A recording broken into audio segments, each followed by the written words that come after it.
மதுரை கல்லூரி மேல்நிலைப் பள்ளியின் தமிழாசிரியர் சிவா. இவரது அடையாளம் ஓவியர் என்பதுதான். ஓவியத்துடனான இவரது பயணம் நீண்டது. பெங்களூரு, மும்பை, டெல்லியில் நடந்த சர்வதேச கண்காட்சியிலும் தங்களது படைப்புகளை காட்சிப்படுத்தியுள்ளனர். தமிழகத்தை தாண்டி செல்லும் போதுதான் ஓவியர்களுக்கு கிடைக்கும் வரவேற்பை புரிந்து கொள்ள முடிகிறது என்கிறார் சிவா. உலகம் பூரா இருக்கிற பழமையான நகரங்கள் அப்படின்னு பார்த்தோம்னா, ரொம்ப பழமையான நகரம் அப்படின்னு பார்த்தோம்னா விரல் விட்டு எண்ணக்கூடிய நகரங்களை சொல்லலாம். அதில் ஒன்று மதுரை.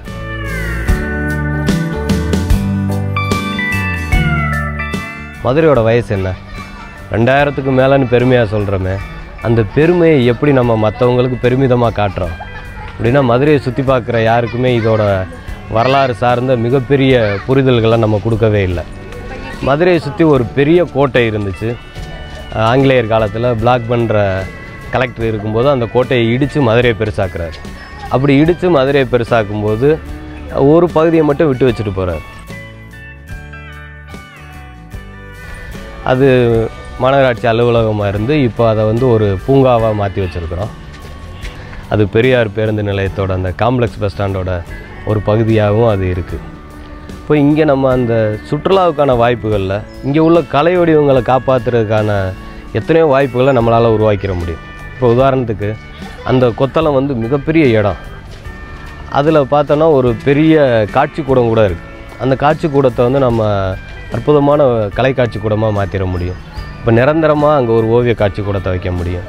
குறிப்பாக கிராமிய கலைகளுக்கான ஒரு நிகழ்ச்சி அங்கே நடத்தினோம்னா தினசரி அங்கே சுற்றுலா பயணிகள் வர்றதுக்கான வாய்ப்பும் இருக்கும். இப்போ அந்த கோட்டையை பற்றின விரிவான தகவல்களும் எல்லாருக்கும் போய் சேரும். இது கேரளாவில் பார்க்கும்போது ரொம்ப அற்புதமாக பண்ணுறாங்க.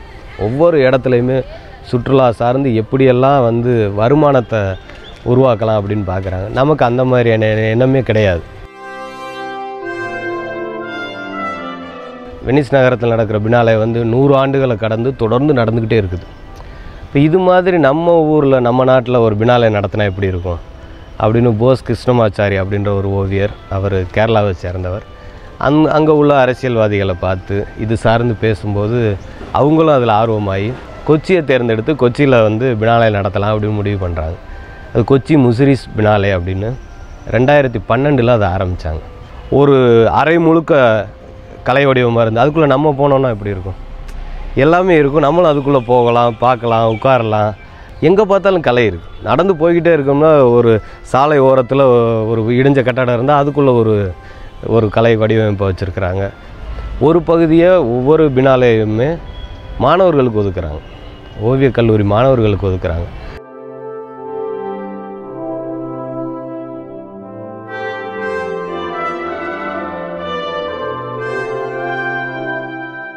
ஒரு இடிஞ்ச வீடு, அந்த ஒரு ஆலமரம் வளர்ந்து அந்த வீட்டை அப்படியே இடித்து அது வளர்ந்து நிற்கிது அந்த மரம். அதை அப்படியே இவன் ஆர்ட் ஒர்க்காக மாற்றிடு. அதுக்குள்ளே இவங்க ஒர்க்கெல்லாம் பண்ணி அதில் நிறையா கயிறு கலர் இதெல்லாம் வச்சு அந்த மரமும் அந்த வீடும் அப்படியே அது ஒரு இன்ஸ்டலேஷனாக மாறி நிற்கிது. பெங்களூரில் பார்த்திங்கன்னா ரோட் ஷோ அப்படின்னு ஒன்று நடத்துகிறாங்க. ஒவ்வொரு வருஷமும் ஜனவரி மாதத்தில் நடக்குது அந்த ரோட் ஷோ. ஒரு நாள் நடக்கும். அதனால் நிறைய ஓவியங்களை வாங்குறதுக்கு மக்கள் வர்றாங்க. அது ஒரு தொடக்க நிலை ஓவியருக்கு ஓவியங்களை விற்கிறதுக்கும் ஓவியங்களை வாங்குறவங்களோட தொடர்பை ஏற்படுத்திக்கிறதுக்கும் இந்த ரோட் ஷோ அற்புதமான ஒரு வாய்ப்பாக இருக்கும். நம்ம ஊரில் இப்படி ஒன்று நடக்காதா அப்படின்னு. இந்த காந்தி மியூசியம் சாலை இருக்குது பாருங்கள், தமுக்கத்துலேருந்து காந்தி மியூசியம் வரைக்கும் அது ஒரு அற்புதமான சாலை. அந்த ஒரு ரோட்டை கூட நம்ம ரோட் ஷோன்னு பயன்படுத்தலாம். காந்தி மியூசியத்தை சுற்றியே வைக்கலாமே, எவ்வளோ பெரிய இடம் அது. இந்த இடத்துக்குள்ளே எத்தனை விதமான கலை செயல்பாடுகள் நம்ம நடத்திட முடியும். ஏன்னா இங்கே இருக்கிற ஒவ்வொரு தெருவும் ஒரு கதை சொல்லும் இல்லையா? நடந்தே மதுரையை சுற்றலாம். அப்படி கூட ஒரு திட்டம் போட்டாங்க, மதுரையை நடந்தே பார்க்குறதுக்கு கால் மாதிரிலாம் வரைஞ்சி வைக்க போகிறோம் அப்படின்னு. எல்லா திட்டங்களுமே இங்கே பேச்சோடையும் நின்று போச்சு, எதுவுமே நடக்கலை. ஒரு சின்ன விஷயத்தையும் அவங்க சுற்றுலாவுக்கான வாய்ப்பாக மாற்றுறாங்க. அது அவங்களுக்கான வருமானமாக மாறுது.